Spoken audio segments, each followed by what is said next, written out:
Okay, there we go. Okay, now it's live stream. Yeah, All right. Okay. I will call the meeting to order. Roll call, please. Mayor Canos, Here. Mr. Ambelang.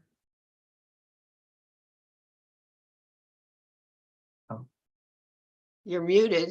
Jay, you're muted. Yeah, Anthony had to unmute me. I think Al might have the same problem. I think we're gonna have to do that for all the council members. Wait a minute, everybody went away. Here.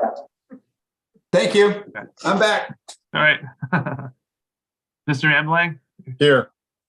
Ms. Greenfield, Here. Ms. McCready, Here. Mr. McQueen, Yes, here. Mr. Ribeiro, Here. Ms. Namara. Here. Notice of this meeting was provided to the Bernardsville News and Courier News, filed with the municipal clerk and posted on the municipal bulletin board on December 15th, 2022, supplemented on February 21st, 2023 to change the start time to 6:30, and supplemented on February 27th, 2023 to note the meeting will be held on Zoom only at 6:30. Okay, we can please stand for the Pledge of Allegiance. I've got my flag here. Right. I pledge allegiance to the flag of the United States of America, for which it stands, one nation, under God, indivisible, with liberty and justice for all. All right. The mayor's welcome is going to be a little different. So welcome to the February 27th, 2023 meeting of the Bernardsville Borough Council. This meeting is only being conducted on Zoom and being recorded on YouTube. Members of the public will still have opportunities for public comment during the open session and formal public hearings on the agenda, including public hearings on ordinances. Comments are limited to 3 minutes per speaker, and there will be a timer in the upper corner of your screen to let you know how you're doing on your 3 minutes. Comments containing offensive, profane, or indecent language or language constituting hate speech will not be permitted. Remote participants will be muted unless they are unmuted by the clerk and will not be able to unmute themselves. The clerk will mute remote speakers at the expiration of their 3 minutes or allotted time, or if they make any inappropriate or offensive comments. All speakers shall state their name and address before making their comments. Speakers on Zoom shall activate their cameras so that they can be seen by members of the governing body and audience. I don't have to say the rest of it because it doesn't matter. All right. We're not doing our oaths of office for our police promotions. We will do them on the meeting March 13th, 12th. 13th. So next up is a presentation by the Bernardsville Library. So I see our director here, Fran. Did you have a PowerPoint to share? Was there something that Anthony has? Yes, I have it. Do you want me to start to share it now? I can do Sure. that. Okay. Let me get that up here.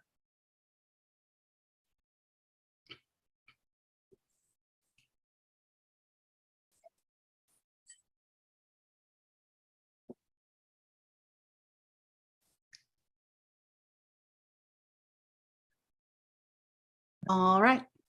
Okay. Thanks, everyone. I really appreciate your time for allowing the library to present some of our services and the scale of our services tonight. We are asking for our budget to be approved, which I'll get into the numbers at the very end. And I just wanted to, I've had this conversation across my whole life as I've been a librarian, that libraries are more than books. And libraries are definitely books.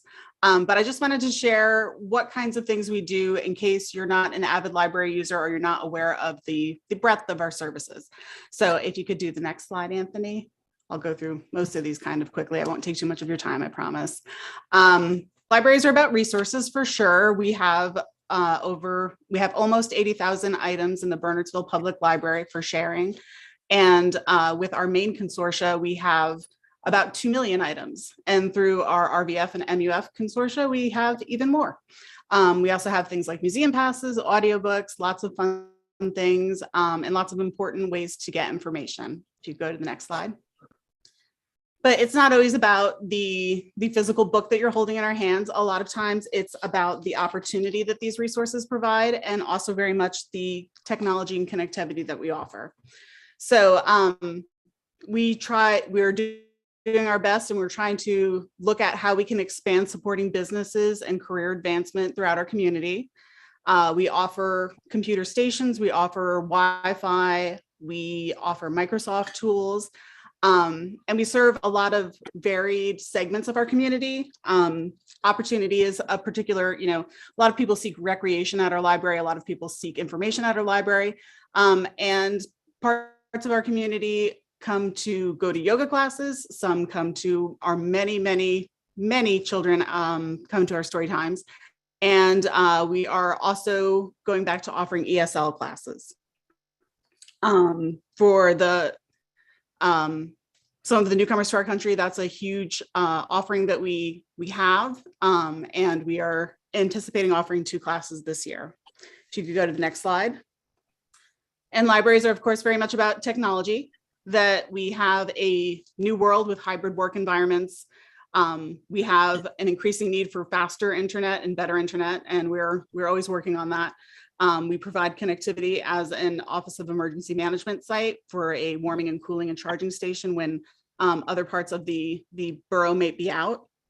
And we also try to offer the most technology forward ebooks, electronic magazines, downloadable media, and meet the needs of the different ways that people are now reading and consuming information. If you could go to the next slide.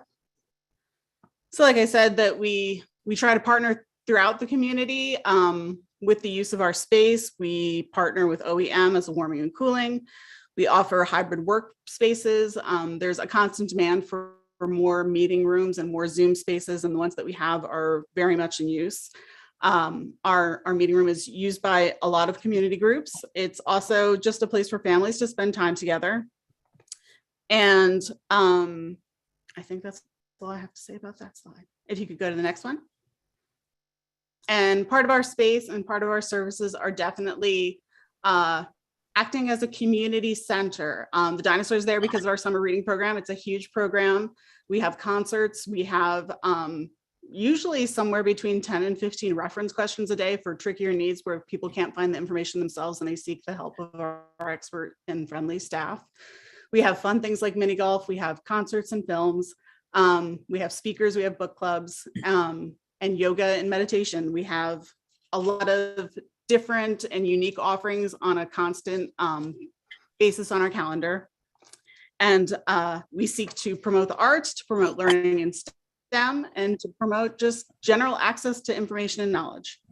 So if you could go through the next slide. And the next, I just have some snapshots of some of the fun that's happened at our library in recent years. And you'll see that this library serves not just a segment of the community. You can go to the next slide, but we serve all ages. We serve all populations of our community. And next slide. And we serve them on a pretty big scale. So you can skip the next 2 slides actually to get us to the breadth of our service. Like I said, I've mentioned a lot of these already, but we have not only our resources in the building, we have access through the state library and through our consortia, access to millions of research articles, access to services that are very much like Rosetta Stone. We have Mango languages for people who are learning to learn I think they have like 60 languages that they offer. And we also have a robust volunteer program for our teens. We have 3 sessions a year for that. And as you may know, if you have children in the schools, there's a service learning requirement of volunteering for middle schoolers and high schoolers, which offsets some of our work and expense, but it is also like a great way for our young people to be connected to the library and to their community. as well as for offerings for adults to volunteer. We have a lot of activity in our foundation and our friends group. They not only raise money, they put on great events and they connect people to great purpose in serving their community. So if you could go to the next slide. What do numbers for all of these things look like? In 2022, we circulated over 116,000 items. We have, like I said, close to 80,000 Bernardsville items. We've had almost 10,000 Wi-Fi and computer sessions. We've had almost 5,000 reference questions. Our local history room, where people research their families and their properties and the regional history, has put in 764 hours of volunteer time. In Maine, we've borrowed almost 20,000 items from them in the past year. And we have almost 2 million items available just through them. We've had 557 programs where people come to the library for story time or learning how to use any one of our technologies and learning how to engineer, learning how to play mini golf, lots of learning opportunities and lots of recreational and entertainment opportunities. We have 274 VITA tax clients. We also have regionally one of the more expert VITA volunteers who serves the trickier clients. So some of those might be longer sessions. We don't necessarily just process a lot of easier tax returns, but he also does some of the more complex ones. In the past year, we've added 4,700 new items. And we have, by our door counters, somewhere around 150 patrons per day. It actually said 164 patrons per day if you just divide it by 365. But I account for some, waggling back and forth and people forgetting things in their cars and staff occasionally using that door to come in and out at lunchtime. If you'll go to the next slide.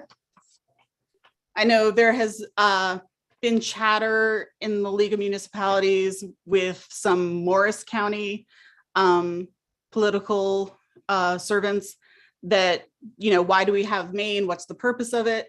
Maine is our library consortia, and we do pay into belonging to it. But in return for that payment, we get an integrated library system, the catalog that you search, the place where you place your holds, the place where you connect to our ebooks. That is hosted. We have the discovery layer to help you connect to things you didn't even know you were interested in. Cataloging, that's inputting the items into the library system so that they're searchable. And through our connections to all of these other libraries, we've multiplied our collection but 24-fold. We have $56,000 of downloadable ebooks, e-audiobooks, and stream media. And we have a lot of technology support, collaboration in groups, advocacy, and cooperative purchasing for things like technology hardware, firewalls, and PCs, and all that rather unexotic and uninteresting stuff, but stuff that's really important to making our library work hard and well. If you could go to the next slide. I believe one of you asked about, does the library have KPIs?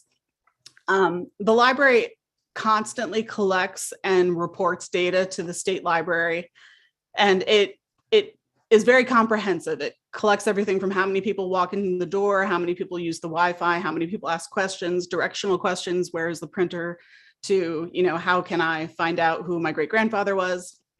And a lot of those almost all those statistics are compiled for the past, I think, 18 years on the state library website. And there's plenty of data to get lost in there. But in addition to data, we're using qualitative information to develop our next strategic plan for the next 3 to 5 years. If you could go to the next slide. And in that process, we're talking to the community. You've seen it, I'm sure, on our social media. We invite you to come in or to seek myself out individually or someone from our strategic planning committee to let us know what you see in the library and what you'd like to see in the library, or what you see in our community and what you think our community needs as it moves forward into the future. We have a survey from 2021, and we have a lot of very rich data from our staff. We are undergoing things like an organizational analysis, looking at our circulation numbers and our use of our space, and also a facility analysis. We are trying to sustain and thrive and serve Bernardsville in every way that we can. And we're reflecting on things. I've got one of our pieces of information that we're working on is on the next slide. If you could slow that. And it's not to suggest, oh, sorry, it's not the slide I was expecting, sorry. So some of the preliminary feedback, if you go to community feedback and organizational analysis right there, is that people want more meeting space, people want more Zoom space. They'd like more communication about what we're offering in terms of programs and our resources, extending our electronic resources. Lots of people want a coffee shop. I don't know how doable that is, but it's a theme that's come up a lot. And more subscription to online newspapers. Next week, we're launching access to the Wall Street Journal through your main app.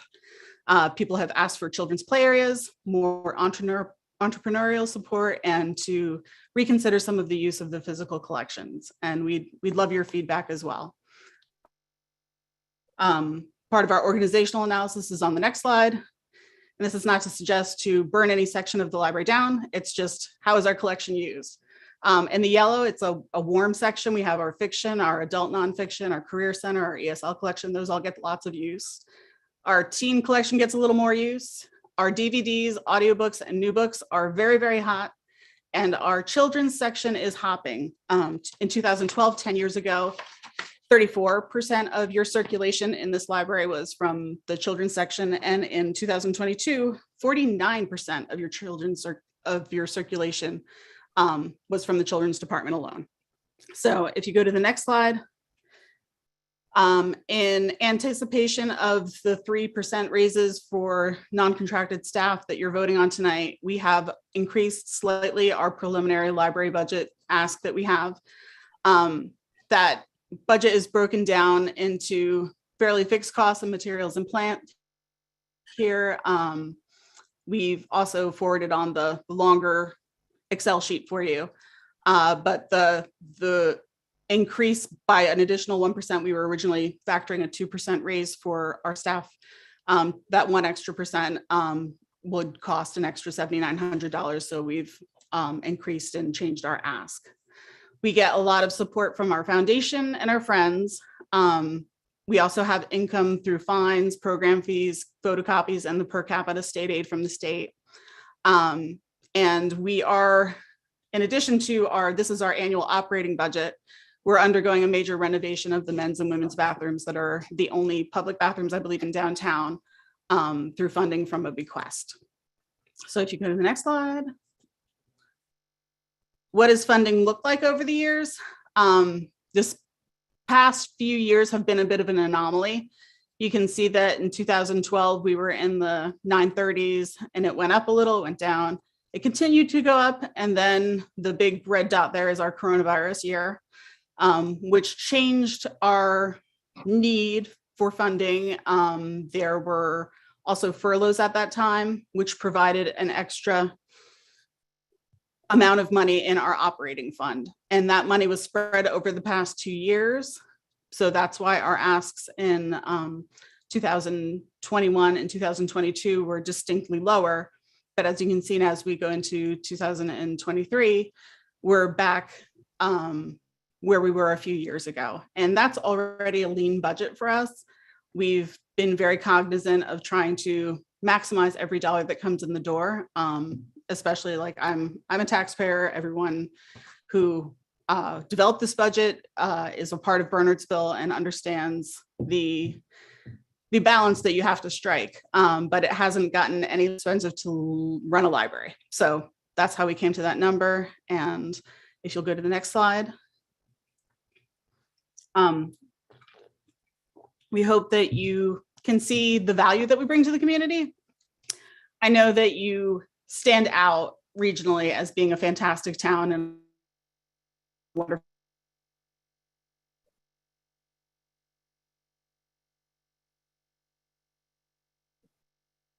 place to live. And to separate yourself from the pack, I know you want to school. We are part of having that whole package of having the great schools, of having the great downtown, of having the great library. And we hope that we can see your support as we go into 2023. If you go to the next slide. I'd just like to say thank you very much for your time. I hope I didn't take too much of it. I don't have my clock going here, so I'm not really sure how long that went on. And you can go to the next slide. Does anyone have any questions that they'd like to ask about the library? I'll answer whatever I can now. But I will also get back to you if you have things that I do not know from the resources I have at hand. Any council people have questions for Fran? That was very comprehensive. Thank you. Al? Good. Hey, Fran, nice to see you again. Thank you very much. Excellent presentation. I might make a comment as a head of the finance committee at the end, but just two questions, mostly on the budget, but I think the main library alliance was a really good point. Those two items that you talked about with the main library alliance are those two items that would have gone out and try to ascertain anyway or secure anyway. In other words, would we have, I think it was like 50,000 on one, 30,000, those have been outlays from the library that we saved on by being part of the alliance. And the second thing, and I know the answer to this because we talked about it in finance committee, but just for the benefit of the public and council, just maybe a few comments on the state mandate that were required and how the borough has provided funding above the state mandate, if you might. Sure. I'll answer your second question first. The state mandate is a percentage of your tax pie, if you will, that it's 1/3 of a millage. And that's essentially, I hope I get the zeros right, 0.0003 of your entire budget. And that is what the administrative code requires to be for library support. And that number for 2023 is 792. That would be a devastating number if you were to go in that direction. But many towns, and you have a history due to the size and the scale of your library, offer more. So I hope that satisfies the financial question. And the main partnership is a consortia. So ebooks expire, and we have almost all of Hunterdon County, most of Morris County, and part of Somerset County. We join together in Maine, and you get to enjoy the ebooks of all of those libraries. We couldn't possibly spend $56,000 a year on supporting that collection to amplify ours, which goes to about $10,000 a year. Actually, no, it's about $5,000 a year. I'm not sure of this off the top of my head, but we have tremendous resources through earbooks that are constantly expiring, through bestsellers, all of these that you can, if our library doesn't have the book that you're looking for, Mount Olive might, or Flemington Library might, or another library in Somerset County might. So that's just like something you get. You also get 24-fold collection. Like we wouldn't have possibly the space to multiply our 80,000 items into 2 million items.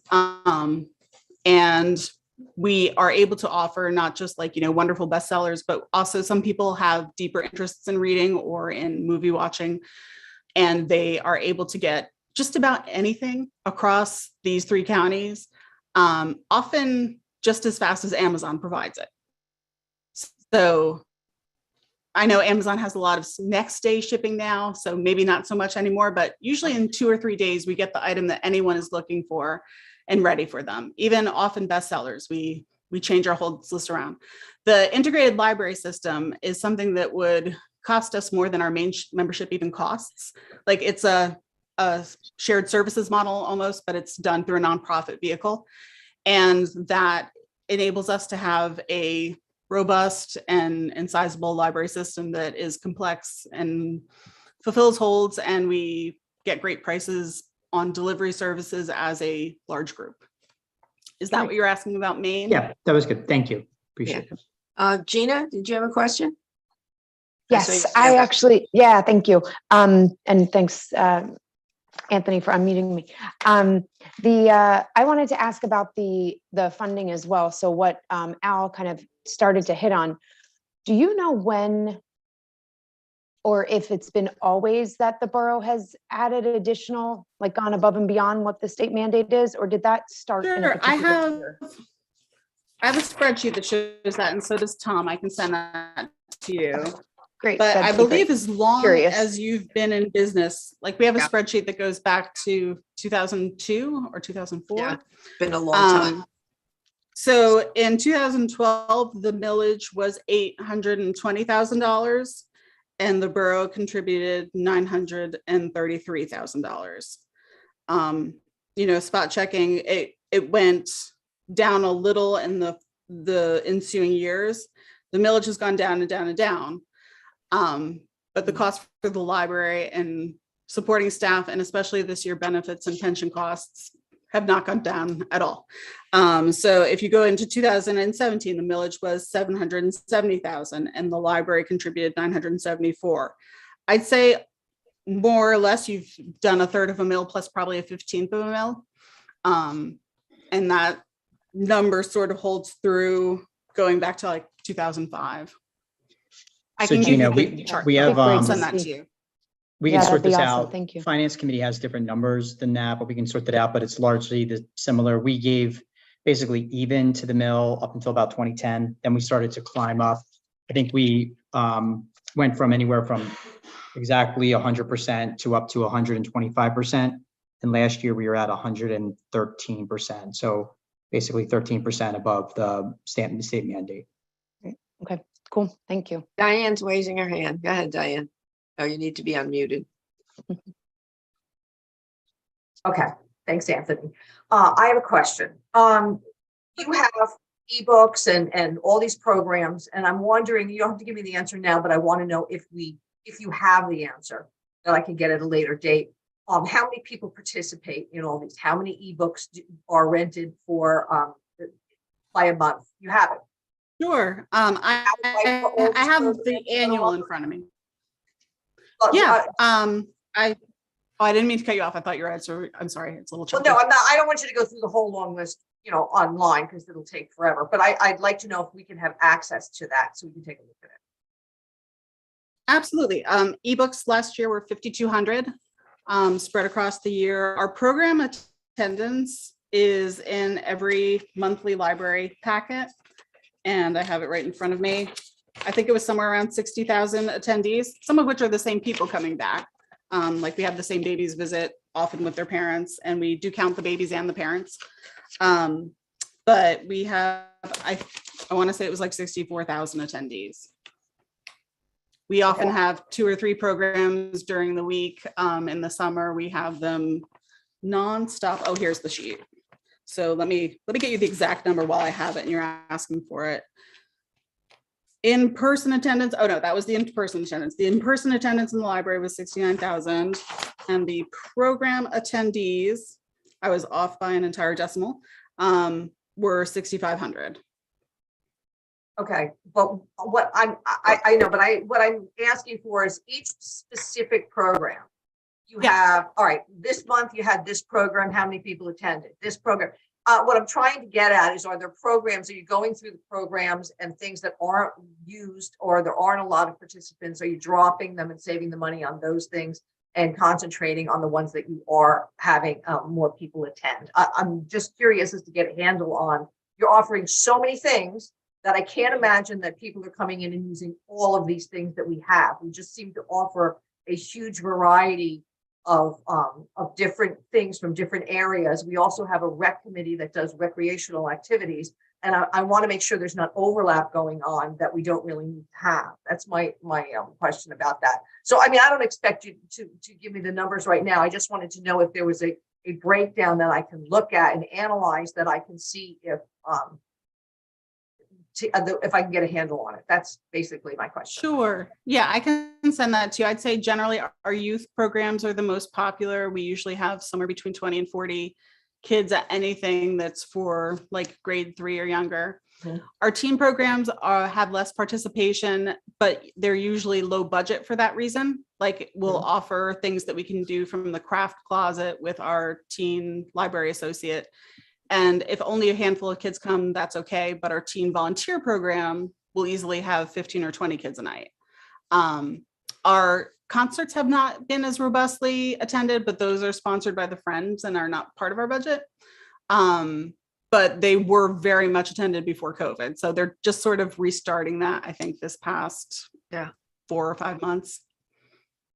And the contribution that you get from the Friends, has that been consistent over the years, or does that step up, or is there any, how is that determined?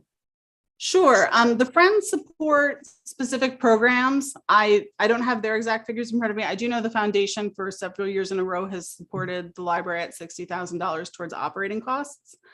And that's essential to us. That's a part of this year's budget. The Friends support some specific programs like the audiobooks and some of the large print books for, the Friends used to be more of a retiree group. Things that spoke to them more. Support almost all of our children's special programming. Like if we have a special person come from the aquarium to bring a penguin and talk about penguins, that's usually a Friends program. But their budget's a little bit separate. I can get those numbers for you. Okay, thank you very much. Sure. Yeah, and I think You're you also welcome. work with recreation on sharing programs. I know the yoga class. We were trying to get, Yeah, I'm sorry, yeah, we were trying to get in-person yoga and a game morning going on Monday mornings.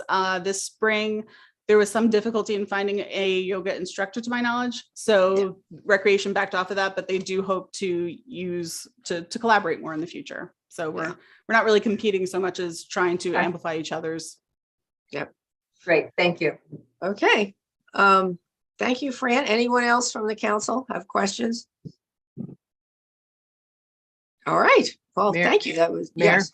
Mayor, Please. I do have some, just to add a technicality.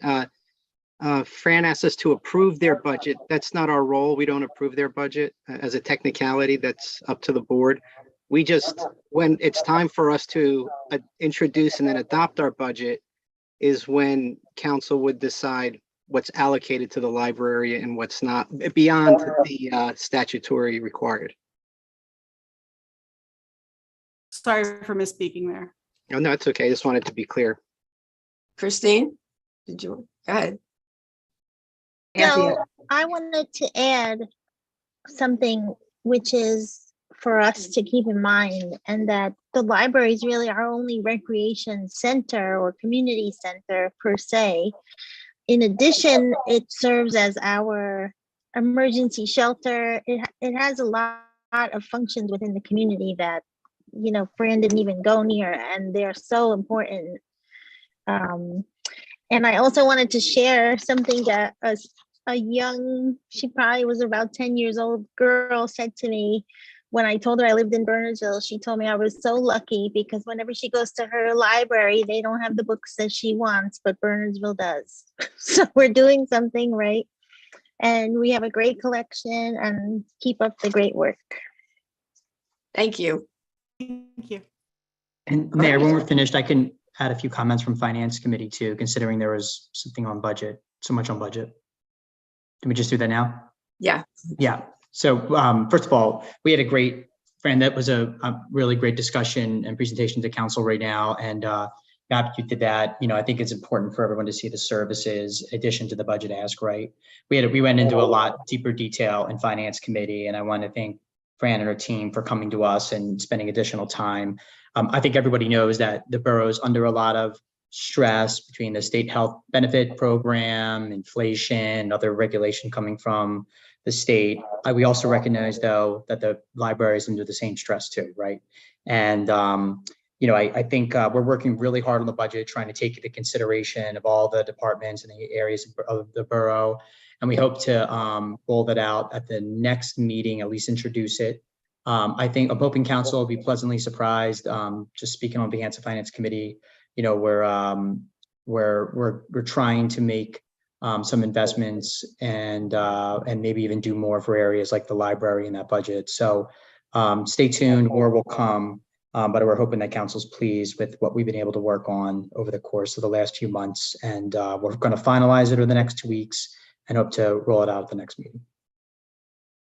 All right. Thank you, Al. Okay, we're done with presentations for the moment. We have approval of minutes from January 23rd and February 13th. And thank you, Anthony, for rolling those out so quickly. Do I have a motion? I'll make a motion to approve the minutes. A second? I'm going to attempt to allow the council members to unmute themselves for situations like this. So I'm going to, if you see something pop up, that's what I'm doing. But I'm asking a bunch of them to unmute right now. But I'll see if I can don't do know it. sign Second. language. I tried, Mary. Mary Jane. Second. Well, second. Okay.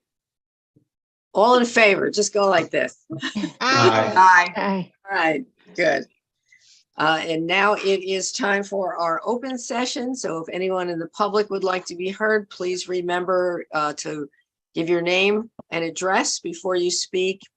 Please turn on your camera and limit your comments to 3 minutes. And there will be a timer going in the corner. So, and we have asked the clerk that when the 3 minutes is up to mute you. So try and keep an eye on the timer.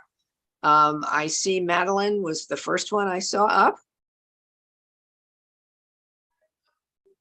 So there you go. Oh, hi. Thanks for letting me speak. My name is Madeline English. I live on 16 Old Town Court in Bernardsville. And as some of you know, I worked at the library for 22 years. So perhaps I'm a little prejudiced, but on the other hand, I also have a very good idea of how valuable, what kind of valuable asset it is to the community. So I would like to urge the council members to approve the funding that was asked for this evening. And as Fran said, the library provides services for all segments of our community and our population, and a well-funded, good library speaks volumes about the type of community we have. Thank you. Thank you, Madeline. And you had a minute to spare. Good job. Thank you. Yes. Johanna.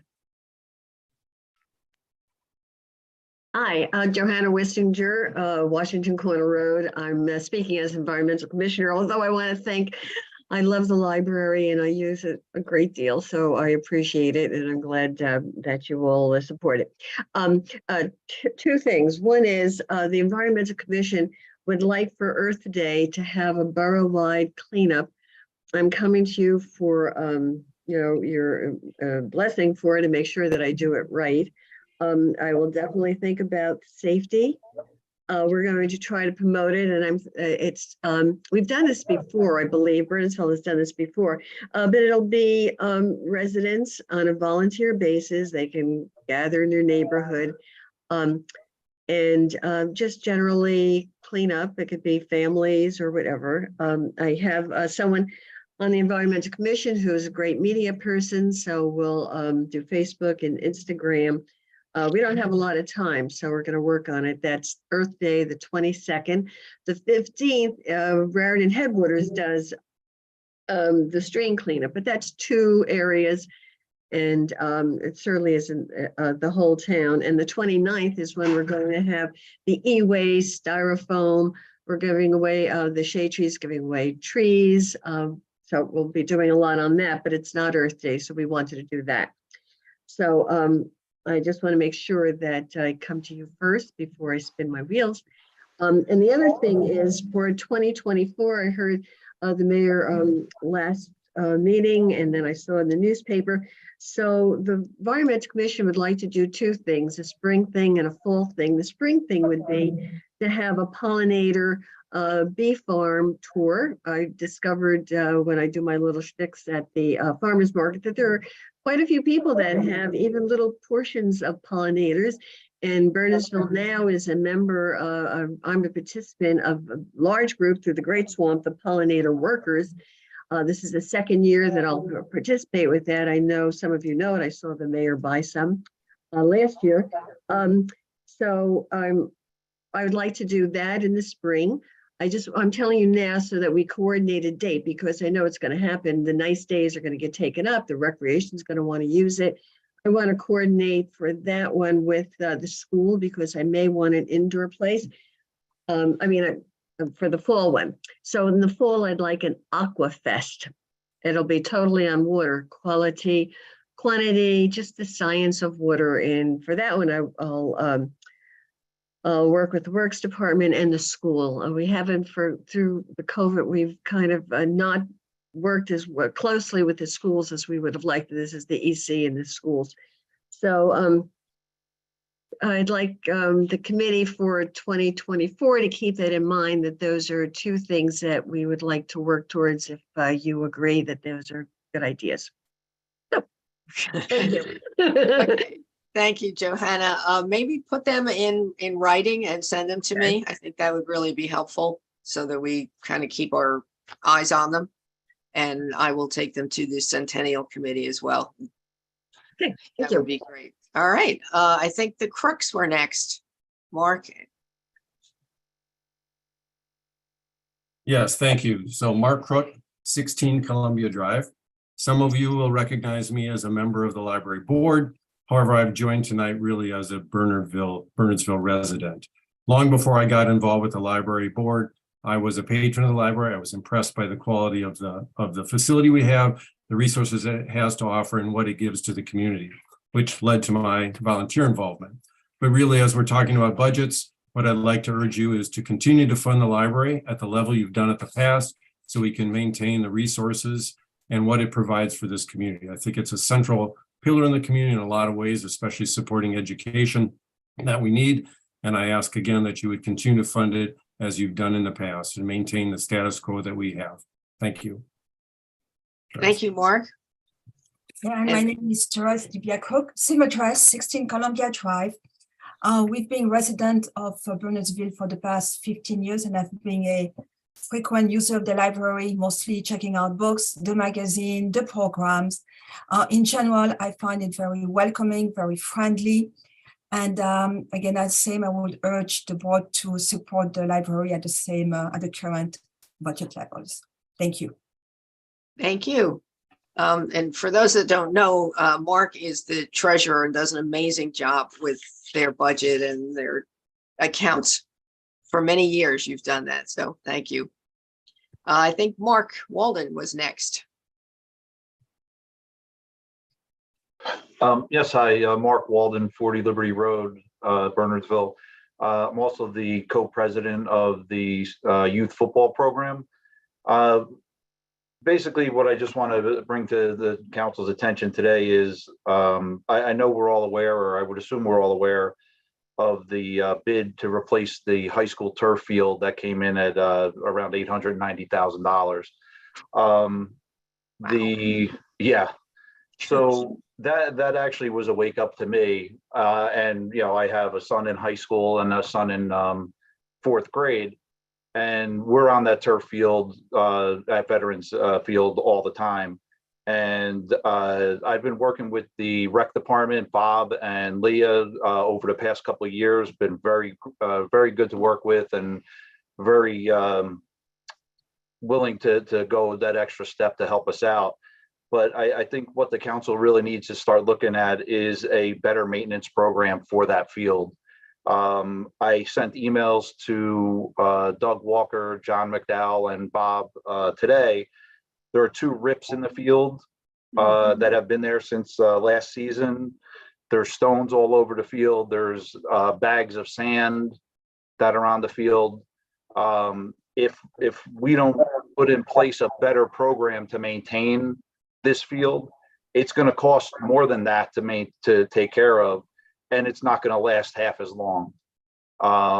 There's also the baseball backstop that is there that has been deteriorating for the past 2 years, and I've brought it up a number of times and have got really no answer on when it's going to get fixed.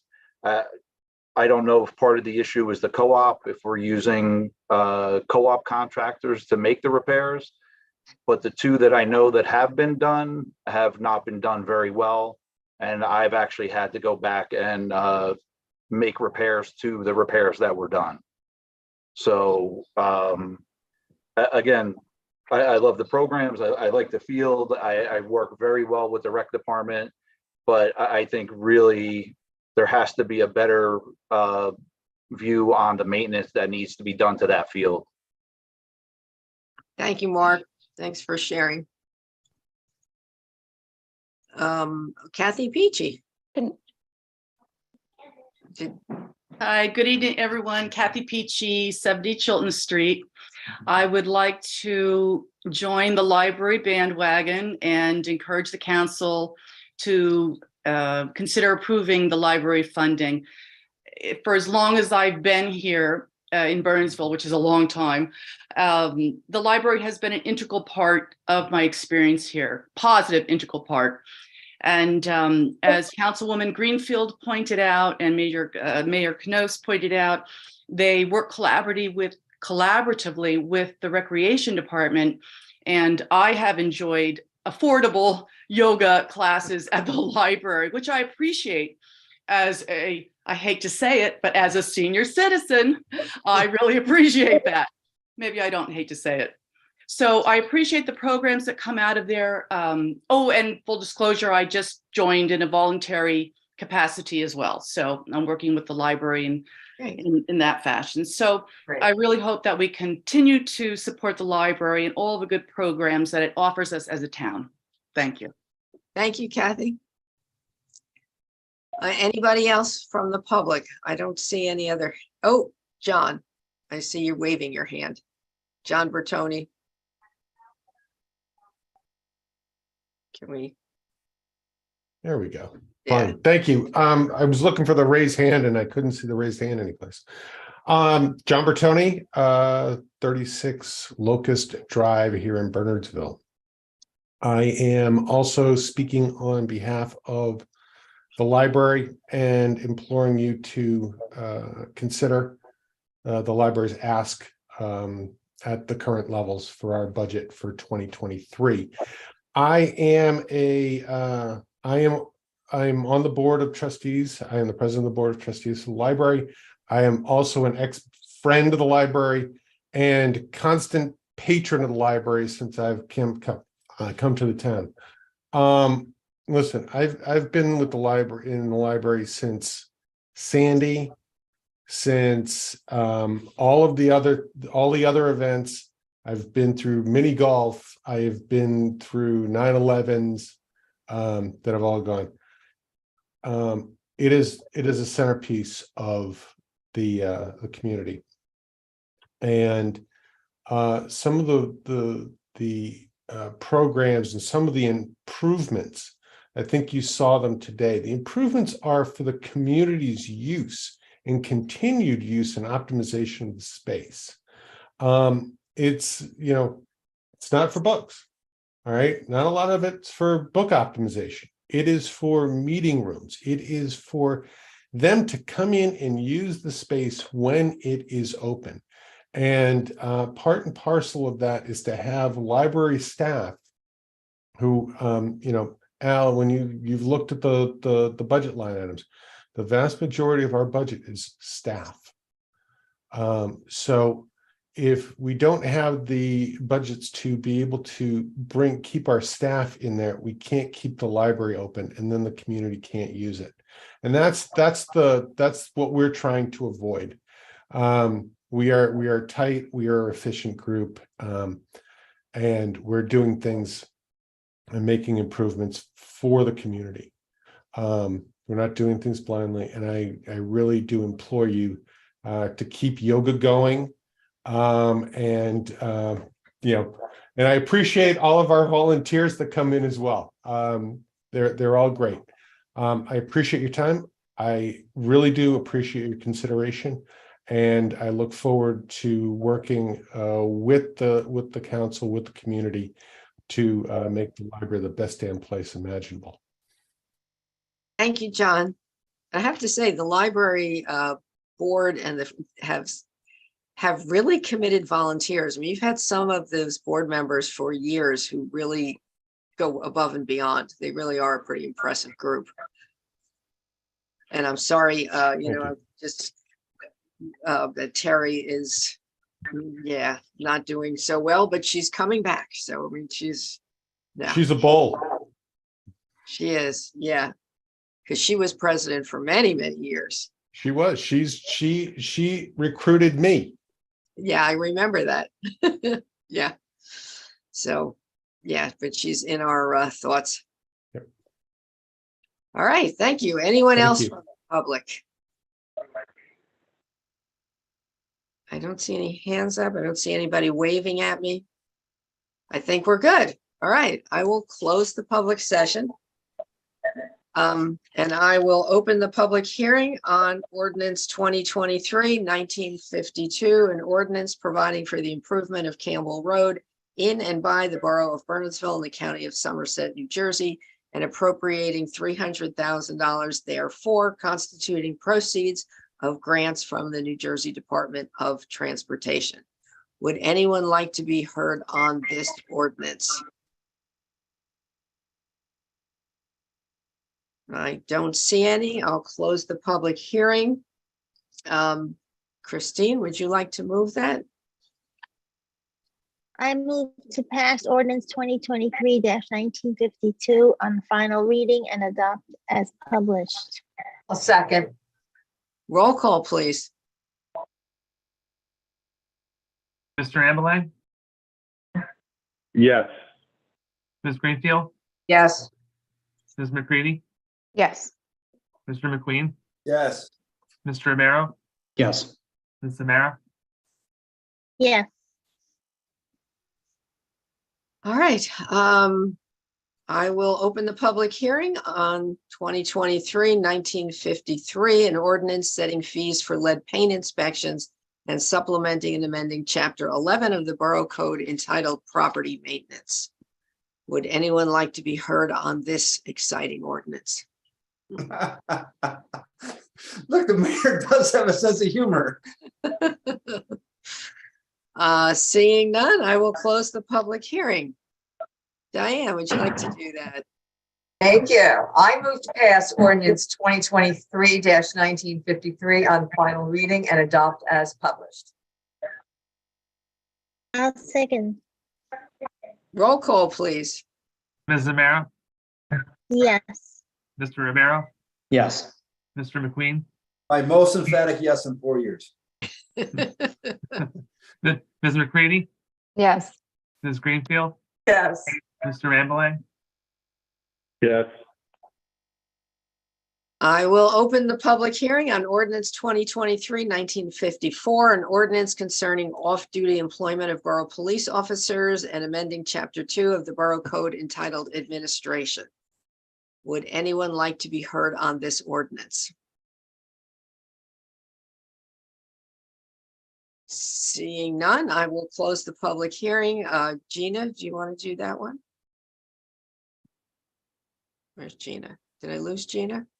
Sorry, I'm here. She need to get off mute. Yeah, I move to pass ordinance 2023-1954, I think we're at, on final reading and adopt as published. I'll second. Roll call, please. Mr. Ambeline, Yes. Ms. Greenfield, Yes. Ms. McCready, Yes. Mr. McQueen, Yes. Mr. Romero, Yes. Ms. Samara. Yes. I will open the public hearing on ordinance 2023-1955, an ordinance setting 2023 salaries and hourly rates for non-contractual employees. Would anyone like to be heard on this ordinance?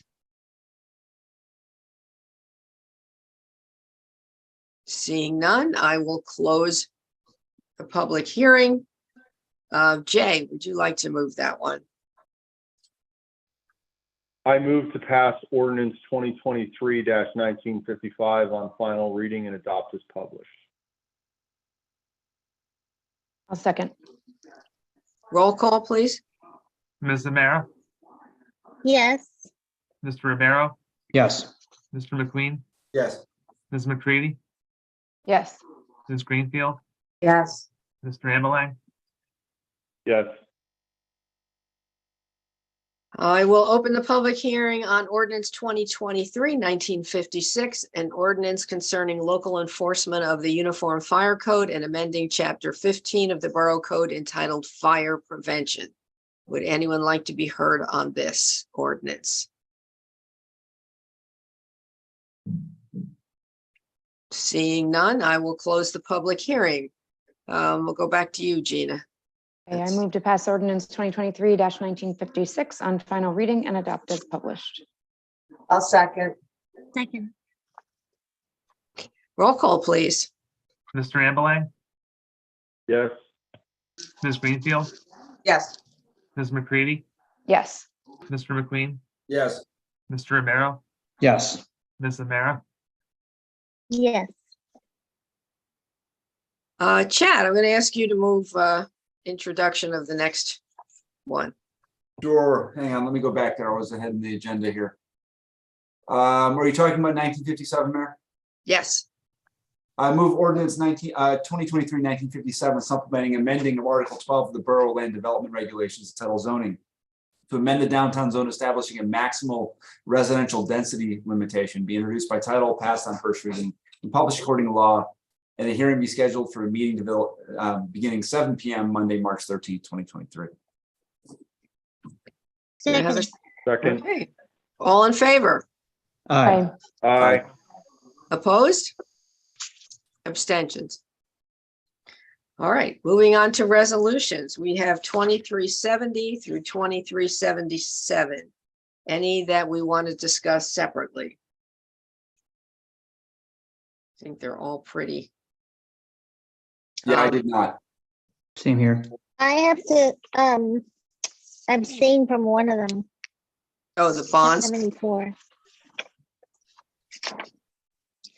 And I also had a question about 75. The pickleball rules. I don't think. I didn't see, Leah is on. I see. Leah's on, but not Bob. Oh, I yeah. don't- Did you have a question on the rules? There's Leah. I guess the main thing was if the entire rec committee looked at these. Yes, 'Cause I they don't did. wanna, but, oh, okay. Yeah, I know They we look had, good to me. I just, yeah. We Yeah, had the a whole committee did look on The, that and voted on them. They did, and yes, they voted. okay, one of the things that's on there, which is very good, is the people that use the courts to give lessons to other people, but aren't it's not like a rec sanctioned event, and they're just giving lessons and collecting money and essentially using our courts for free. So I like that it's on the pickleball rules. So I asked Anthony about the tennis, and he confirmed that they are. That is also in the tennis rules, but I think that's the number one thing that residents ask me about because they witness it very often. And we'll go to the courts and see someone there who's giving lessons. So I get that a lot, and I just don't know how we can police that. You know, aside from making something that says you'll be fined if you do it or something like that. You know? I wonder if we can give like a permit, like a card or something for when they get Maybe. approval, that they have the card for the time and they bring it and they post it somewhere and then they take it back with them when it's done. I don't know. Or maybe it's something Recreation like if people you got have a court reserved, you know, you get a text confirming, and then you can show the text to whoever's using the courts and say, hey, look, I reserved it. See you later. Yeah, Leah, is there Something like a that. reservation app that we're using currently? Is this something that the borough can look into? So right now we currently use Community Pass, which does have a lot of features, but we are not, I don't believe we have a registration, or we do have a registration system, but not a reservation system. So we would have to do it in a way where they would have to register for the time slot. But we can work with Community Pass to see about adding on additional features to our package. Absolutely. Does Community Pass work for that kind of a item? They do. I know they work in other towns for it. It just depends, you know, what you pay for, what comes in the package that we've purchased. Which components we, Mhm. these, yeah.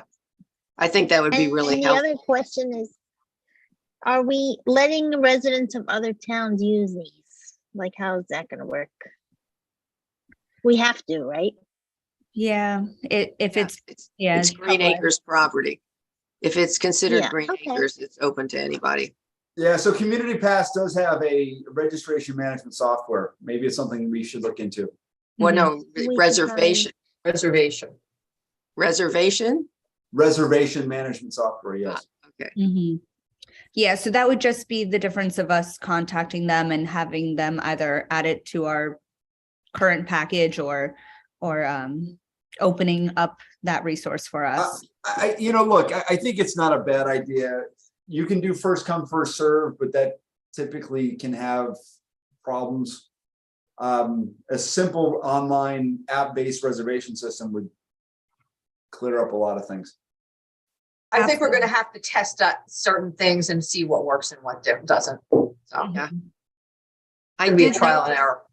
I noticed in, I think it was Doug's report, he was talking about a March 20th opening, but I think we need to coordinate that with Beyond Public Works and Recreation, because we need to have the county come, I mean, we need to do an official ribbon cutting opening since the county helped fund it. So just, I mean, don't schedule anything without conferring with everyone. Well, we wanted to do it on the 20th. How do we go about doing that? Then who's going to contact the county? Is Recreation or you, or? That would be Tom. Okay. Or Doug, yeah. Tom, the 20th? Can you make it so? That's my birthday. Yeah, that's the first day of spring. So that was because we really need to have the county come as well and do a ribbon cutting, event. Well, everybody's really anxious for this, so I'd like to get the date done and scheduled.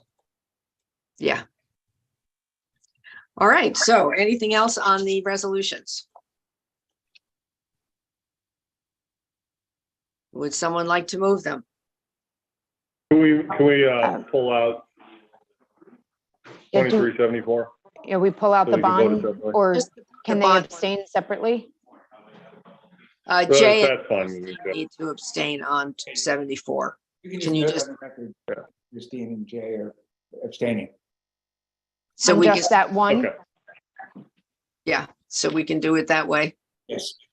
Okay, all right, so I'll move that resolutions 23-70 to 23-77 be adopted. I'll second.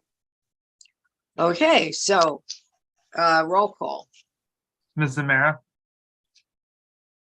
Yes, except for 74. Mr. Ribeiro, Yes. Mr. McQueen, Yes.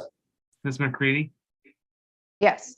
Ms. Greenfield, Yes. Mr. Ambelang, Yes, but abstain on 74. All right. Next is my report. On February 15th, we had a mayor's lunch, which is something the Somerset Hills mayors have decided to meet maybe every 6 weeks to just talk about ways our towns can work together. We'll be taking turns hosting. The first one was at the Gladstone Tavern, and PPAC Gladstone hosted it. And it was just really great to talk to the other mayors, hear, who's doing what, and knowing we all have the same issues to deal with. So hopefully we'll get some shared service ideas out of that as well. And I also attended the Somerset County Office on Aging Advisory Committee, which they're helping us with our mayor's wellness to address aging in place. The 17th, I was at the Somerset County Stigma Free Committee, and we're just working on getting more of the Somerset County municipalities to take the pledge. They're going to try and have a Zoom meeting in April with inviting the other mayors from towns that haven't signed on. On the 20th, I met with the Historic Society of the Somerset Hills at the Brick Academy. If you have never been in the Brick Academy, which I am embarrassed to admit I never was, it is a very cool museum. It's really worth visiting. I'm not sure what their hours are, but it's amazing what historical things they have going on in there. And they are just looking to build a relationship with the mayors, so they've been inviting us each to come meet them.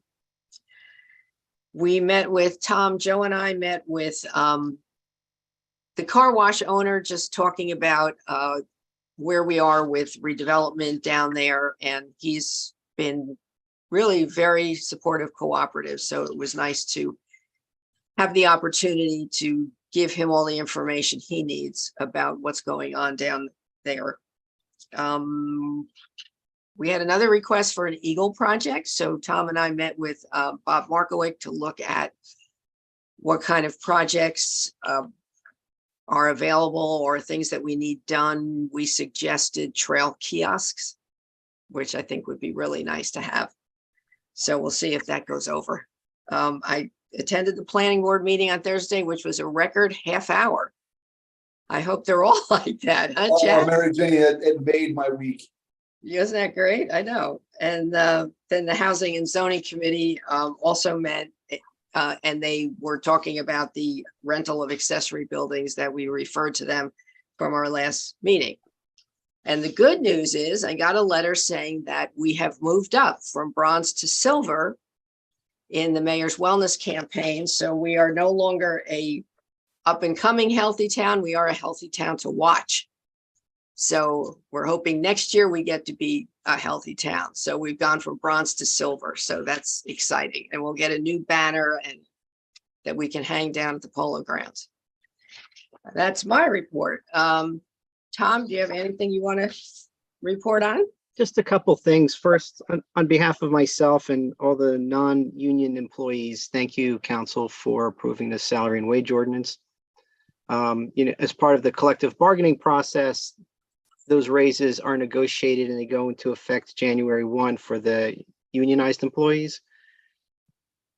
Everyone, all the employees who are on state health benefits plan are being hit with their share of that massive increase. And so it was greatly appreciated that we were able to do something at this point, because that's been in place since January 1 for them as well. And then I'm very pleased to report, and I'm glad Johanna is on the call, that we took delivery of our first electric vehicle this week. Yep, and special thanks to Kathy Redling, who did not hesitate to take on this task and to seek a grant for it and make sure it was done. And this vehicle will be used for basically zoning inspection. It replaces our old administrative vehicle, which was an old V8 Crown Vic, I think. Yeah, I got to ride in it today. It's really cool. Cute little Chevy, what is it, Volt? Chevy Volt, yep. Oh, we got it off a state contract with a grant. Great, thank you. We have our department monthly reports. Do I have a motion to accept the monthly reports? I'll move to accept the monthly reports, Mayor. I'll second. All in favor? Aye. Opposed? Aye. Abstentions? None. Okay. I don't think we had a report from you, Jack, did we? Anyway, we're going to hear from you later. Jack, you didn't have anything, did you? I did not. Okay. Wait, no, I submitted a report. Yes. Yeah. I'm sorry. Yeah. Yeah, I thought I did. You caught me off guard. Yes. Just you're always listed separately. So Yes. public safety, if you guys, that's. Yes, I do. Public safety met on February 16th. We discussed the speed limit on Round Top Road. The police department did a traffic study and found that 85% of the cars were in the range of 35 miles per hour, which is what is currently posted. If we wanted to pursue lowering the speed, we would have to hire a certified traffic engineer who would be needed to provide a recommendation to lower the speed. Tom has agreed to contact the borough engineer to take a look to see if it's possible that additional signage around the blind turns could be added, reducing the speed just on those turns, and what would be involved, whether that would be warranted and what would be involved in determining if that's something that we should do. The committee discussed the parked vehicle study done by the police department, which looked at the number of cars on the street during the day versus at night on Bernards Avenue and the surrounding streets. There is some follow-up that needs to be done to complete the study. Also, there's a subcommittee that will be looking at the issue as it relates to zoning in the R5 district. We have 2 police officer openings. These are existing positions due to retirements within the department, and the committee met with the 6 final candidates on February 23rd and made recommendations to the chief. Thank you. Finance, you kind of gave us a little sneak preview, Al. Yep, I'll just say we met on Friday. Continue to work hard in a very tough fiscal year, but we've really been meeting weekly and trying to be very diligent on the budget. This past Friday, we actually had Doug Walker, our borough engineer, attend to go over a number of the larger projects of the borough. There were a lot of questions from Finance Committee about how those might affect the budget and the debt plan, including some of the road construction projects and bigger projects like Bernards Ave. We also did go through our debt plan in significant detail too, our servicing plan for the next few years. I want to thank, Tom Chernecki and Leslie, our chief financial officer, have met with a lot of the borough departments. I mean, we had a great presentation from the library tonight. But we try to be also diligent with going with different departments across the borough. And so thanks to them for meeting with them on needs, requests, and bringing those to council, and also operating underneath the significant constraints that we all provide to them as well as council members. So like I said, we're getting very close. We're just about ready to have finance. We need to answer a few more questions this week and early next week, and then we should be able to advance the proposed budget to the full council ahead of the next meeting. Great, thanks, Al. Personnel, we will be discussing in executive our final candidates. So hopefully we will have for the next agenda a new administrator to appoint. Not excited about it, but I mean, just because I don't want to see Tom leave, but yeah, I think we did get some great candidates, but bittersweet. Public Works.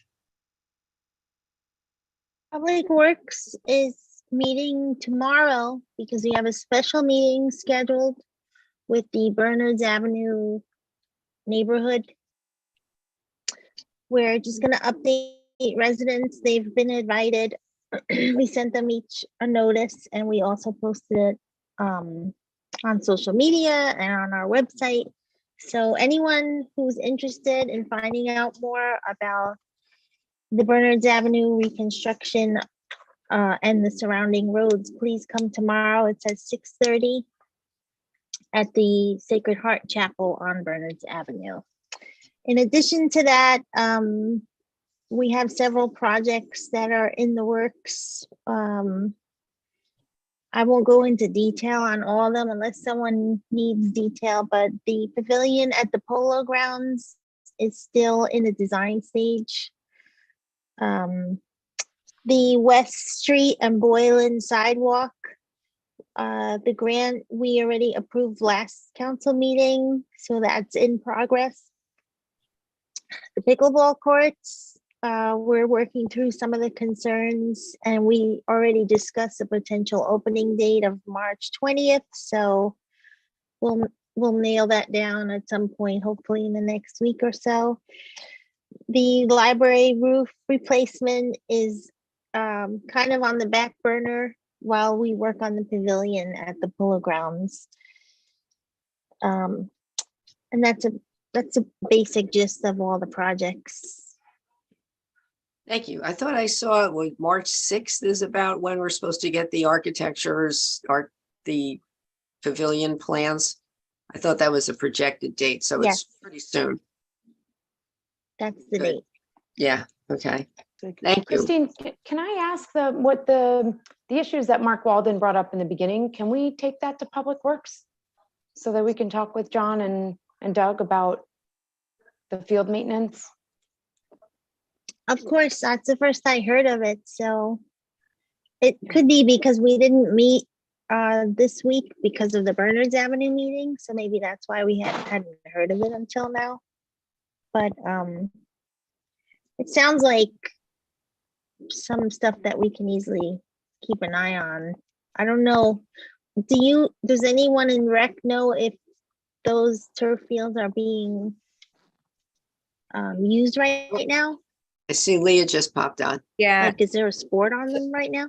Well, so those, the turf is constantly being used, but he's referring to there are like two spots that needed to be patched up, and I don't think the patch job was done super well on them.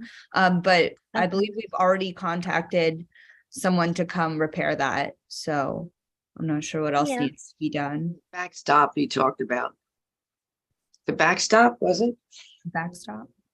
He did mention the backstop, so we'll So- circle back on it with Doug and John. It didn't sound like a catastrophe, but I think his point was that we don't want to let the maintenance fall too far and end up having to So Mark spend a did lot on mention a something total replacement. which I think we need to discuss, and I don't know if you mentioned this to me in private or tonight, and I'm tired, so my conversations are getting conflated. Since they are going to decommission the school turf, there was a suggestion that folks on the school turf used for school purposes were going to transition over to the borough turf. Do we have any understanding of what the demand is, how we're going to manage it, and or what we're going to allow? Is that No. What is that? because that's a no. And Leah, I think the rec committee needs to get in front of this, because if the school has the understanding that they're just transitioning everything over, I don't know if that's something that's been discussed.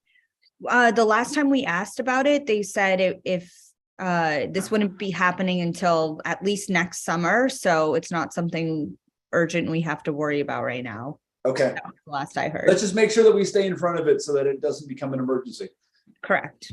So Chad, are they saying that they're going to use the borough turf while they replace the school turf? Yeah, that's the Or sort they're- of the communication that I heard, which, look, I don't think it's unreasonable that they acquire some turf time, but I do think it's unreasonable if they think that they're going to displace all other local groups. So.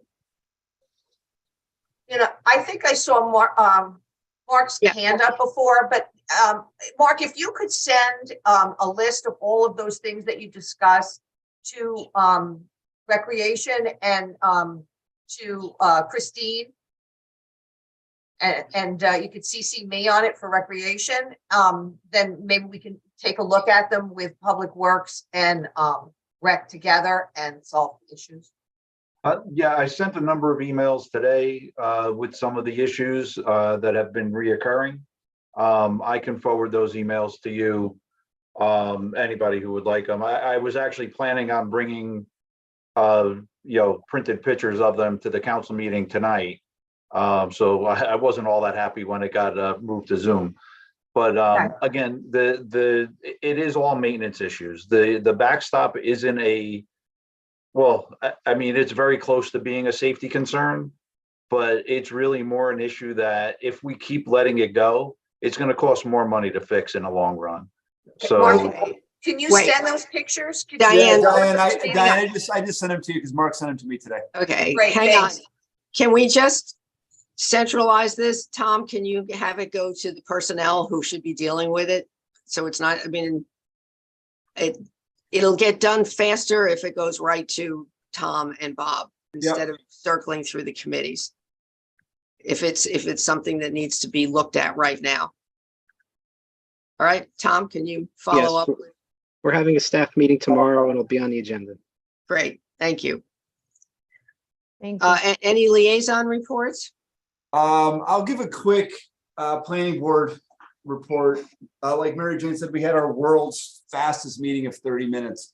The big thing for consideration and knowledge for the council is 51 Bernards Ave. They discovered that it was zoned as a non-conforming use for a two-family dwelling. So it got moved from the planning board to the Board of Adjustment.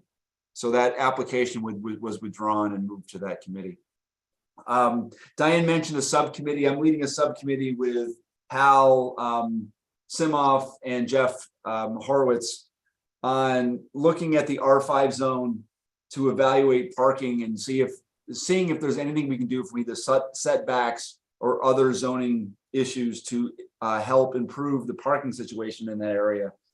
Specifically, as we look at the combination of the new Bernards Ave Road as well as the sidewalks that we're looking to install. Yeah. Great. Any other liaison? Board of Health? Board of Health, it's quick. I wasn't at the last meeting, but I have notes from Len. Len Friedman was renominated for Board of Health President, was unanimously approved. Francine Della Russo nominated for Board Health Secretary, also approved. The health officer reported that the Bernard Township Board of Health applied for a grant from the state for improvement of their infrastructure. New business, visiting nurse contract will be sent to the Borough Council and will be directed to the Board of Health Committee members for review and discussion. And they're going to review that at the next meeting on March 20th. That's it. All right. Diane, you had something? Yes, HPAC met on February 2nd, discussed updating the HPAC section on the borough website. The Housing Committee met on February 24th, discussed the procedures for the inspecting of the new lead paint that we approved. And as the mayor said, the council, at the council's request, the committee is reviewing the zoning ordinance concerning detached accessory buildings in R1 and R110 resident districts. Recreation, the whole committee did not meet in February. However, the subcommittees have met, and the subcommittee structure that we just recently installed is proving to be very productive. During February at the Brook Park Trail, the old chicken coop and well tent structures were removed from the property. Signage to better direct the public to the parking area is in place, and stone was added, making the parking lot safer for cars. The Valentine's hiking event that was held on February 11th was a success. We had around 40 hikers and a number of dogs. Property surveys at both Brook Park and Peters Track have been completed. The Trails Subcommittee met on February 23rd and discussed trail priorities for the year. And they also met on Sunday, February 29th for a cleanup and walkthrough at Moraine Crest and a cleanup at Brook Park. The Facilities Subcommittee, the pool and camp schedule which was approved by council at the last meeting is now up on the borough website and the recreational Facebook page, so take a look at it. And pickleball court rules we approved this evening, and we're going to be scheduling the opening as soon as we get confirmation on that date. Programming and Activities Subcommittee will be meeting in the beginning of March to begin planning Easter and Memorial Day events. Okay. Anyone else? Yeah, I've got reports from the Environmental Commission met, and 2 points. April 15th, there's going to be the stream cleanup. And then April 29th, there's going to be an e-waste and styrofoam cleanup, recycling event at the high school. So if you have things that you want to recycle, that'll be an easy way to do it. And then I know we've talked a lot about the library today. I've gotten the opportunity to attend their past two meetings. Very well-run committee, and have learned a lot on the process that they're following. So I thank John, Mark, and Fran for the welcoming me on and the work that they do. So thank you. Great, thank you. Anyone else? All right, items of business 10A. I've reappointed or based on our redoing all the committees, this is now the Economic Revitalization Committee with 6 members. So hopefully we'll be meeting soon. We had correspondence on the stream event. Actually, it looked like there's 4 sites now in Bernardsville. Did I get that correct? Looked like we used to have only 2. I thought it was 2 also. Johanna, are you on? Because oh, maybe Christine. There used to be 2, and then we expanded it to 4. Okay, I thought so. Last year I was not here, and it was run by someone else in the community, Michelle Conover. She's on the EC. Yeah. I think we get such a large turnout, like all the sites fill up. So yeah, no, it's 4. It was on their website. It said 4 when they were. Yeah, I forget what else they added. I'm sorry, Johanna. It was. Okay, unfinished business. Jack, you had gotten us some samples of other towns. There was one I thought was good. Now I can't remember which town it was. I have to go look in my whole thing here. Colts Neck, maybe? Yes, it was the Colts Neck one. Yeah, I me too. thought that was very thorough. The other ones were a little wishy-washy, but the Colts Neck, I thought really, I liked that sample. Does anybody else have an opinion on? Did the Colts Neck one, my concern with this whole issue is that if we have a food truck there for a special event when the place is open, I don't have a problem with that. I have a problem with them renting their parking lot on a day that they're closed and putting a food truck there because they rented it to a food truck. So that's Right, that wasn't the intent of what he asked for. It was the former, not the latter. okay. That being said, I did go and speak with him after the last council meeting. He was very, very happy to hear that we had discussed it. It was greatly appreciated. We were taking up the issue. I gave him my borough email address and asked the owner to send me an email with specifically what they were looking for, and I'm still awaiting that email. So Okay. as soon as I have that, I'll send it on to the rest of the council. But I think to your point, to both your points, I think the Colts Neck was a good template. There's some stuff in there. Like I think they had 3 times a week. We would want to change that for Bernardsville, but it's a good foundation to sort of base this off of. Right? Yeah, Al, I read through them too. There's a foundational discussion whether or not we want to allow food trucks or not, right? There's a whole lot of variance between Colt Neck and Hoboken and other places. Yeah. It's a fundamental conversation. Is this something we want? Yes or no? And I think Colts Neck provided some framework to minimize it. If it's the direction we wanted to go to. I think it would have to be minimized more than the Colts Neck though. And that's, I mean, if it's like a once a month kind of a hoopla event, yeah, that's one thing. Diane, are you saying that for protecting the local restaurants, is that the motivation or something you just don't like? What's your? Well, no, I think both things. I think, yes, protecting the local restaurants, but also if you say one retail establishment can do it, then you can't say no to them, and we can have food trucks all over town, everywhere, and that's definitely going to hurt the restaurants that are in town. And the restaurants I'm sort of with you, Diane. I'm not sure that I want it from just an aesthetic. I don't. For both. I'm not sure it fits in what we're trying to do globally. No, I agree with that also. I think it's both things.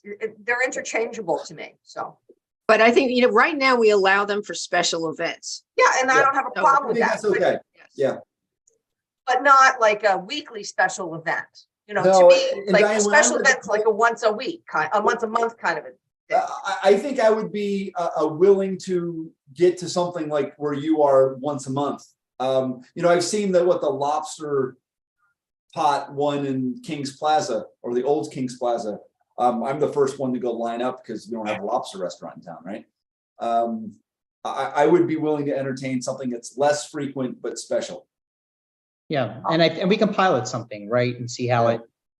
And I would be more inclined to approve it for, let's say, an event at the pool or event at one of the trails or event at one of the fields than I would at a retail establishment in the middle of town. We already permit that. Jack? Is that Jack? Yeah, we already permit it for special events. Yeah. So That's Chad's not right. what The we're talking threshold about issue here. is whether you want to permit them at all on a regular basis. Yeah. Yeah. I mean, we don't have a proposal in front of us. I think, it's an interesting discussion, but it's a little bit theoretical right now. I can wait for the specific request and then bring it to council. Yeah, let's see what he's actually asking for, and we may not need to do this at all. So, yeah, if no one else is asking. So let's see if we actually get a proposal.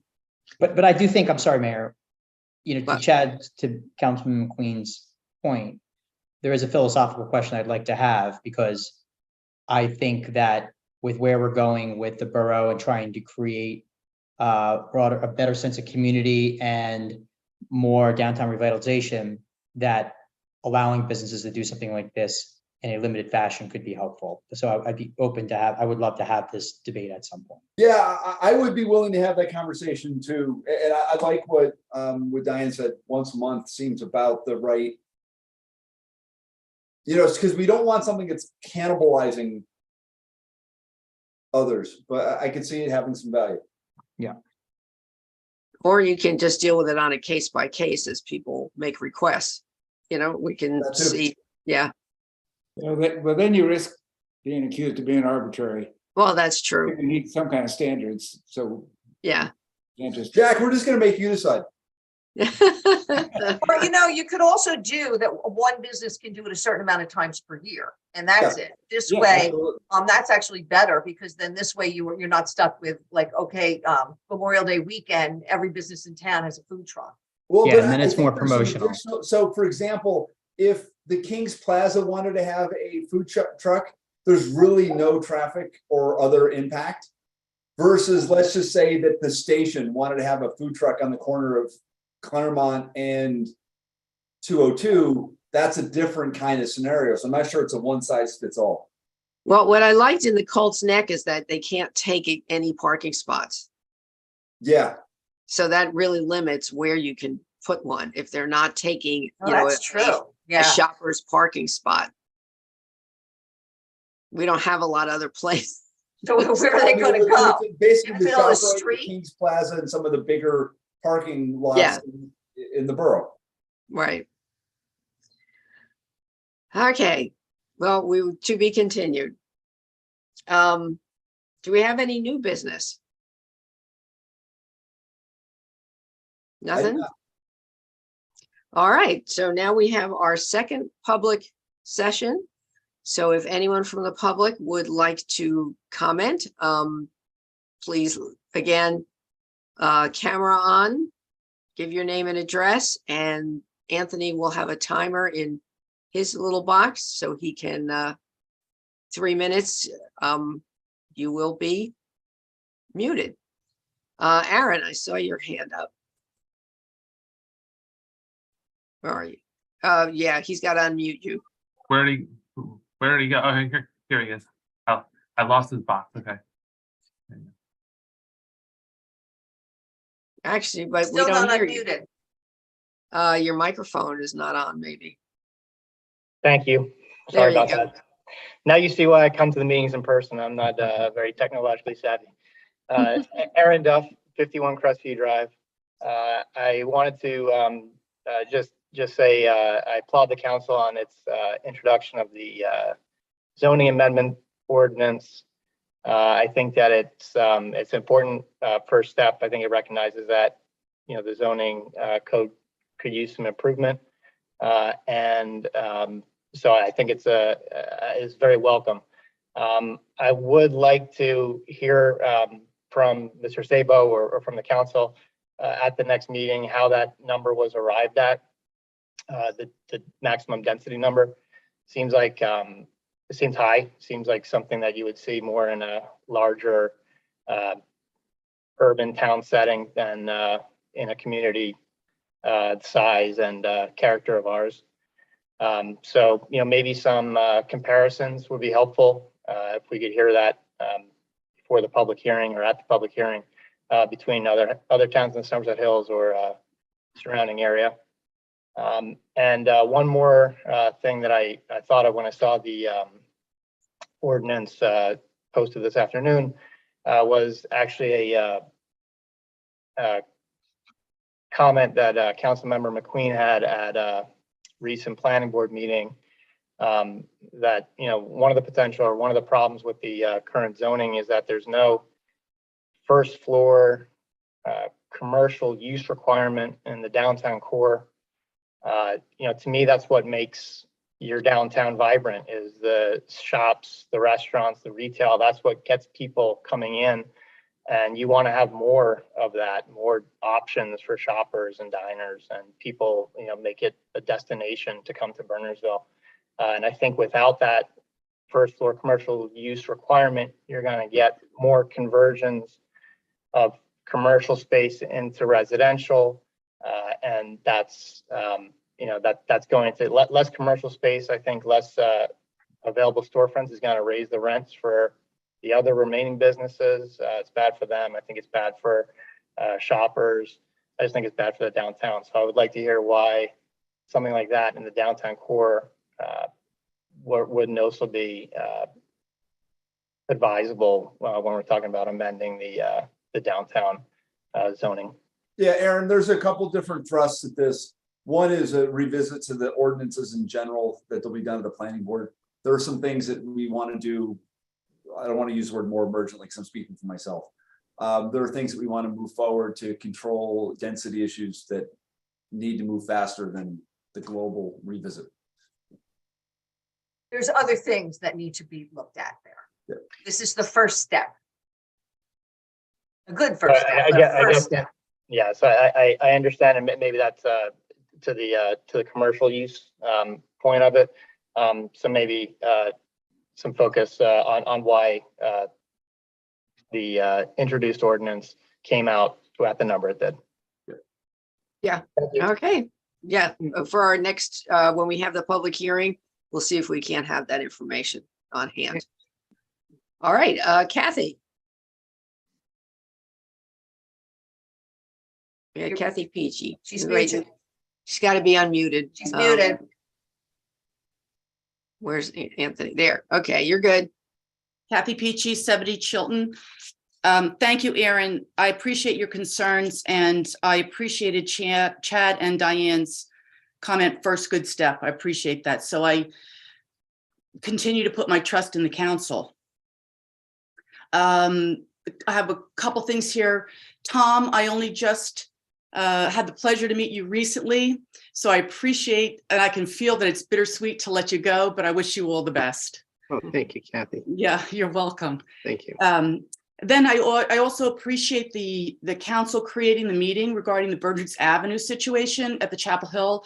I think that's a great opportunity for people to come and be part of all the activity that's going to be going on down there. So kudos to you all.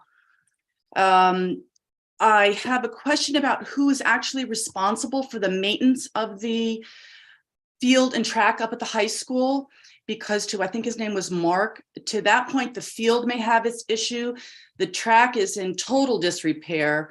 I don't even think they can run events there. Having walked that track, I don't think they can even run events there. So I'm just curious about who actually is fiscally responsible for the maintenance of both of those. And finally, regarding the food truck issue, first I wanted to thank Al Ribeiro, because on multiple meetings, Al, you have really represented whoever came to you. You have been a really good representative to that person. And I think that speaks well totally of you and also of the council, that people can come to you with their concerns and you will address them with a serious note. And I really appreciate that about you. Thank you. That's very kind of you. So also to the food truck thing, this might be a monkey wrench, but I think it has the potential to be a fun activity, not just for one on the corner of Linder, but what if a whole, just stay with me, what if a whole line of them came to the polo grounds, for example? I don't know about the Colts Neck, I took notes and I heard about the parking and this and that. So I don't know all those details, but what if like once a month, that could be a fun community event. You know it's going to be there. You go up there, you play some pickleball, you play some tennis. If it's in the summer, you splash around the pool. And I don't think that one lobster roll or a couple of bags of French fries is going to take too much away from the local restaurants. And I appreciate those. It's certainly not going to take away from the Bernards Inn or MV or Grill 73. But it might create that fun community aspect that we were looking for. And I know, for example, that in Pinehurst, North Carolina, which is where I saw this, it's a pretty conservative area. Oh, time? Yeah. Oh, sorry. Okay. Thank you. Thank you. Yeah, and a lot of towns do have food truck festivals, every fall and every spring. That's kind of a separate, which I think might be something downtown Bernardsville would like to sponsor, is that kind of an event.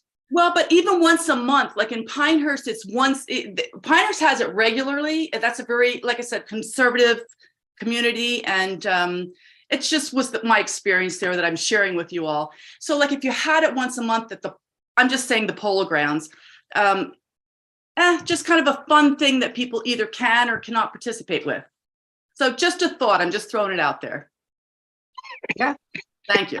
No, actually, in San Francisco, every Sunday on the, what is that? The military ground there, they have a food truck thing. You bring picnic, there's trucks, kids run around on the grass and play. Of course, they're 100 times our size, but yeah.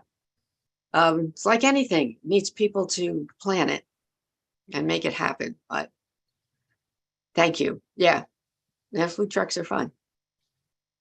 We've had a couple. I know downtown Bernardsville has some good connections with food trucks. So I'm sure we'll be hearing more about them. Carrie, I see you have your hand up.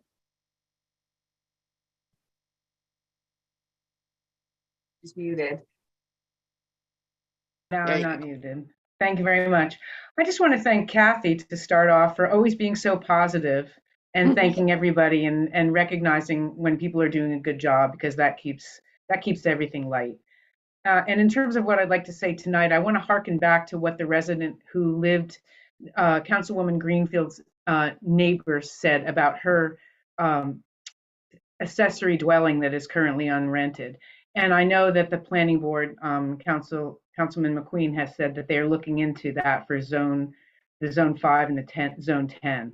I just would suggest that while you're looking, there are, at least I have one, I may be the only one, I have a grandfathered accessory dwelling that's been in effect since at least the 30s, before there was a zone 2, in zone 2. So instead of having to go back and ask the question again, if something has been long-standing and has been inspected, and the new inspection of lead or whatever, and going through the registration process, if you're looking at 5 and 10, you might want to loop in other zones for people that may exist, so that we don't have to ask the same question again. I'll Good tell them point. that. Yeah, thank you, Carrie. Good point. Thanks. All right, thank you very much. And I see John Bertoni his hand is up.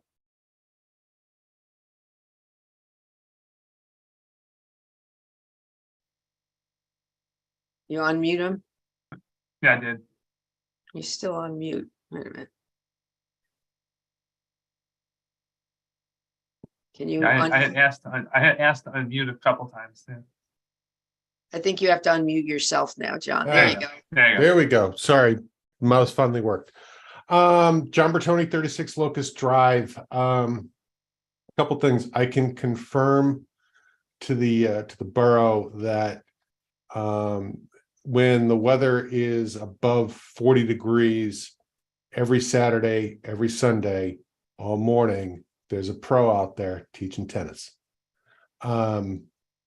So as I live above the polo grounds, okay, I overlook it. I overlook the turf. So it's not bad with eight courts.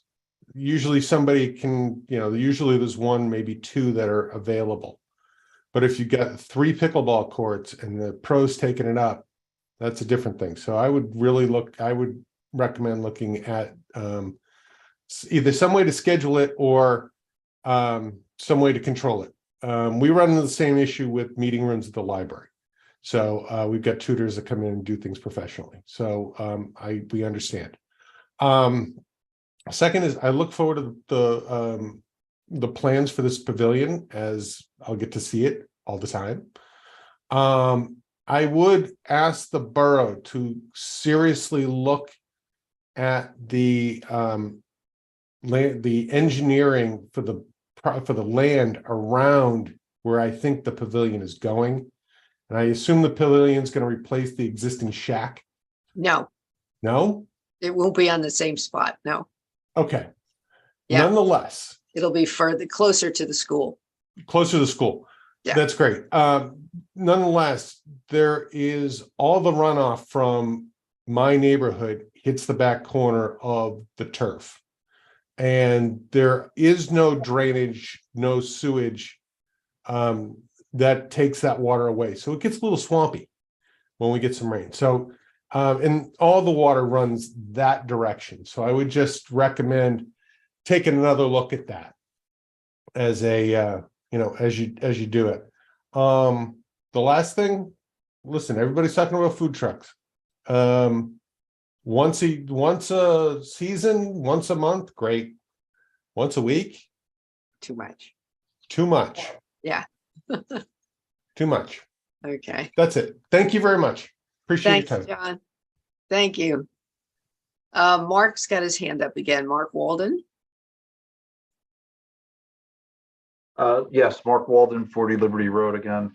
I actually appreciate everyone's interest in the maintenance at the Polo Grounds. I was just hoping that it would be well received. And again, I think in seeing what's going on with the high school and the cost of that, it's kind of an eye opener as far as, you know, what those costs actually are. The only other thing that I would ask, and this is of the council and any of the other committees, it still seems to be a little, the design of the entire area seems to be a little kind of ad hoc or piecemeal. I think you really need to have a plan for a master plan from Sini Drive, pickleball, the pool, the tennis courts, all the way through to Upper Evancow. You need to have a plan of what that should look like, and then build each of those pieces. By trying to build the pavilion separate from the walking path that's going to go around everything. Again, in doing this for a number of years, you're going to run into problems, and you're going to wind up spending more money than trying to get it approved all at once. Just the thought, and just something that I've seen in asking for different sets of plans and different things to look at. So I'd really like to see a master plan for that entire tract of properties there. That's all I have. Okay, thanks, Mark. And I realized I didn't answer Kathy's question. The school track and turf field, that is the school's responsibility. So it's the Board of Ed that takes care of that property. Sorry, I realized she asked a question. Johanna, you have your hand up.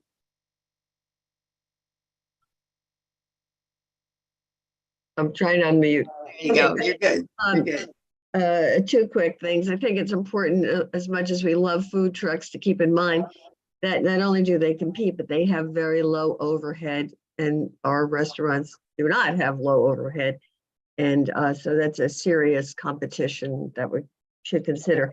Regarding the lead inspections, when I just read something, it seemed as if the town inspector will be able to do the lead test. Did I read that correctly? And has there been a fee, a cost set to for them to do that when they do the regular tenant inspection? There's a $50 fee that goes to the borough, and $20. The $20 goes to the lead paint state fund. I forget the technical name of it. Okay, good. Thank you. That was the primary purpose of adopting the ordinance, because the inspections are mandated by the state law. Yes, and I know they go till February of 24, but I just wanted to hear the detail of that fee. Yes. Okay, thank you. All right. Thank you. Anyone else from the public wish to be heard?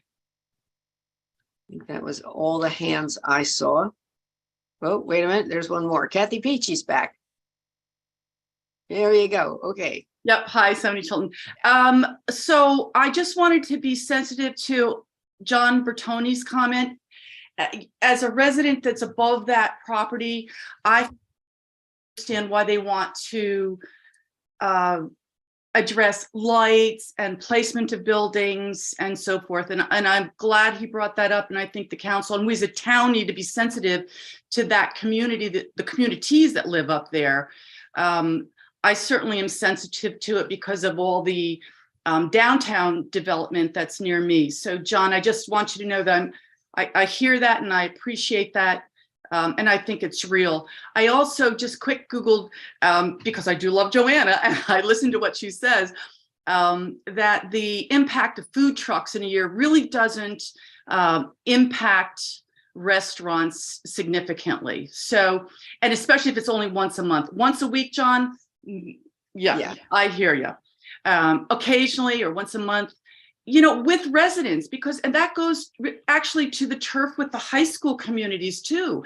They have changed a lot with the implementation of a turf all those years ago. That brought lights into their homes and all that. So I'm sensitive to those communities too. So I didn't want John's comment to go unnoticed. Thank you. Okay. Anyone else? All right, I am not seeing any, so I will close the public session. We do have several things to do in closed session. So do I have a motion? I will make a motion to adjourn to closed session. I'll second. All in favor? Aye. Aye. Aye. Thank you all for coming Aye. tonight. Hopefully you. the weather won't be as bad as they predicted. And I did see an announcement come up from the schools. So I know they're having a delayed opening. Yes. Yeah. Yeah. And we're not coming back out? No, we are not coming back as far as I know. Yeah. Okay. No.